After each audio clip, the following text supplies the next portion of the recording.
Hello.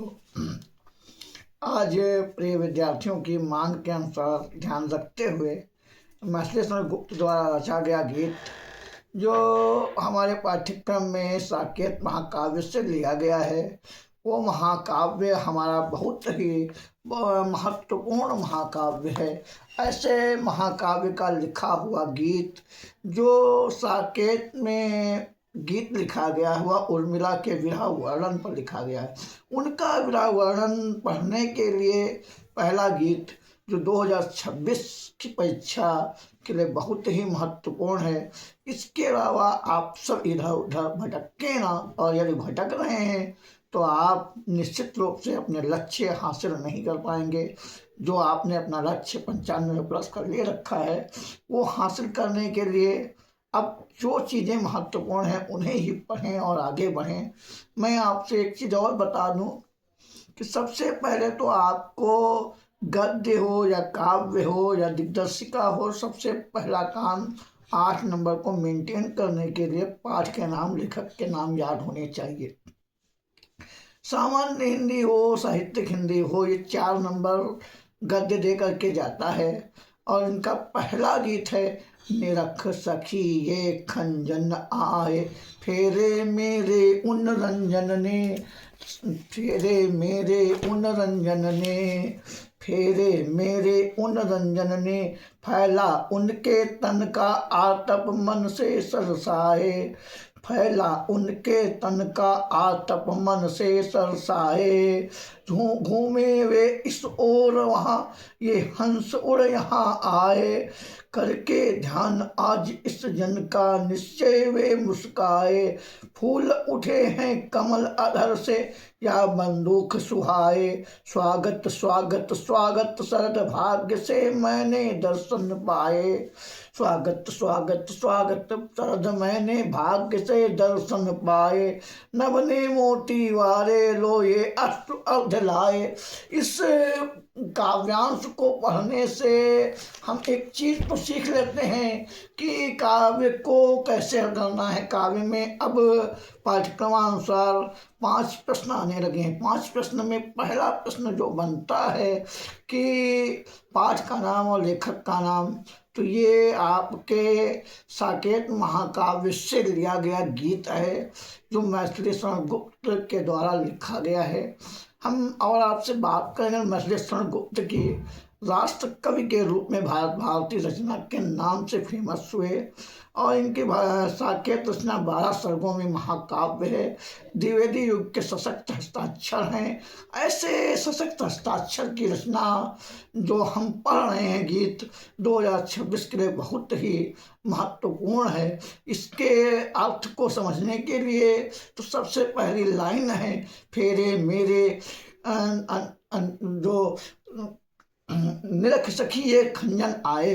देखिए तो पहली लाइन में क्या कह रही है, उर्मिला अपने प्रियतम से लक्ष्मण के वियोग में दुखी है, और जब दुखी है तो अपनी सखी सहेली साथी से कह रही है, हे सखी देखो ये खंजन रूपी लक्ष्मण इस ओर आए हुए हैं, फेरे मेरे उन रंजन का। और वे उन्होंने जो फेरा मेरा उन रंजन ने, फेरे मेरे रंजन ने नैन इधर मन भाए, और मेरे जो प्रियतम हैं श्री कृष्ण ने इधर अपने नेत्रों को घुमा लिया है, और सुंदर लगने वाले नेत्र इस ओर घुमा करके मुझे आकर्षित कर रहे हैं। फैला उनके तन का आतप मन से सरसाए, और उनके तन की गर्मी जो है वो जब फैल रही है तो वो मन को आकर्षित कर रही है, और वो मन से सरसाए,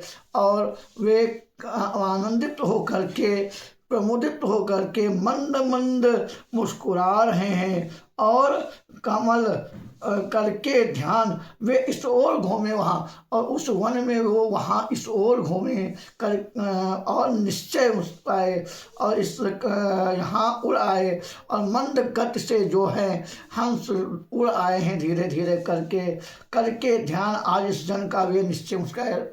सखी से कह रही है कि हे सखी आज मेरा ध्यान करके लक्ष्मण जी निश्चित रूप से मुस्कुराए होंगे।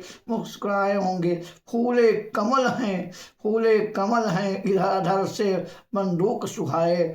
और इसमें जो प्रियतम कह रही है कि मेरे जो श्री कृष्ण हैं उन लक्ष्मण जी, उनके जो अधर हैं वो लाल बंदूक के समान सुहाए होंगे।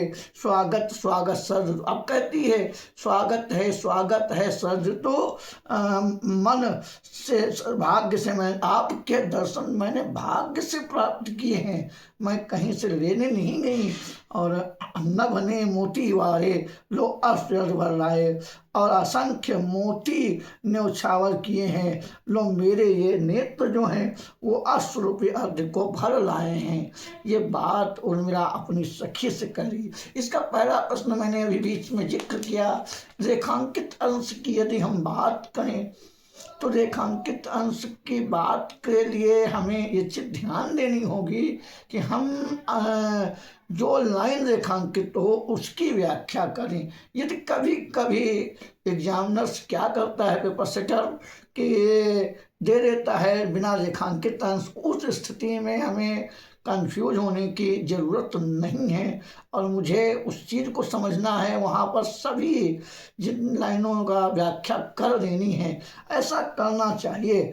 और दूसरा चीज़ निकल करके आती है कि कभी कभी ये चीज़ पूछ लेता है इसमें रस कौन सा है, तो वियोग है। वियोग क्यों है? यहाँ पर उर्मिला अपने प्रियतम लक्ष्मण के लिए दुखी है और कौन किसके लिए कह रहा है, इसमें ये उर्मिला अपने प्रियतम लक्ष्मण के लिए संदेश दे रही हैं और शरद ऋतु के माध्यम से लक्ष्मण तक अपना संदेश पहुंचाना चाहती हैं, ना कि स्वयं।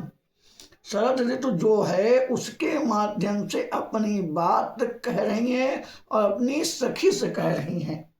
गद्यांश में शीर्षक की बात करें तो मैंने आपको बता दिया है।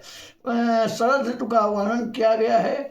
किस ऋतु का वर्णन किया गया है, कभी कभी प्रश्न पूछ लेता है। शरद ऋतु का वर्णन किया गया है क्योंकि ये वर्षा ऋतु के जस्ट बाद आती है शरद ऋतु, और शरद ऋतु के बाद आती है शिशिर ऋतु। तो ये बहुत ही महत्वपूर्ण प्रश्न है शरद ऋतु का, और इसमें विरहिणी अपने समाप्त होने वाले शरद ऋतु का आगमन हो पर शरद ऋतु से ये बात कह रही है। अगर हम इसकी व्याख्यात्मक देखें तो मैंने आपको बताई, फेरे मेरे उन रंजन ने, ये बहुत महत्वपूर्ण लाइनें हैं। कभी कभी पहली दूसरी लाइन रेखांकित हो जाती है, कभी कोई लाइन रेखांकित हो जाती है, इसलिए मुझे ध्यान देना है, समझना है। और मैं आपसे एक चीज़ और बता दूं, लास्ट तक वीडियो को ज़रूर देखें और कुछ चीज़ें मैं आपको साथ शेयर कर रहा हूँ। आज सामान्य हिंदी के चैप्टर्स पे चर्चा कर रहा हूँ, जिसमें पहला चैप्टर पवन दूतिका है जो अयोध्या उपाध्याय हरिऔध का है। दूसरा चैप्टर के कामताप है जो महेश्वरण गुप्त का है। गीत है महेश्वरण गुप्त का है। गीत जयशंकर प्रसाद ने लिखे हैं। श्रद्धा मनु कामायनी से लिया गया है, ये जयशंकर प्रसाद ने लिखा है। नौका विहार बापू के प्रति, परिवर्तन पंत जी की रचनाएं हैं। महादेवी वर्मा के गीत बहुत महत्वपूर्ण है। पूर्वा उर्वशी अभिनव मनुष्य दिनकर की रचनाएं हैं। और हिरोशिमा और मैंने आहुति बनकर के रेखा, ये रचनाएं हमारे अज्ञे जी की हैं। और अंत में मैं आपसे यही गुजारिश, आशा और विश्वास के साथ कहता हूँ कि यदि आपने समय को नहीं पहचाना तो आपको समय नहीं पहचानेगा।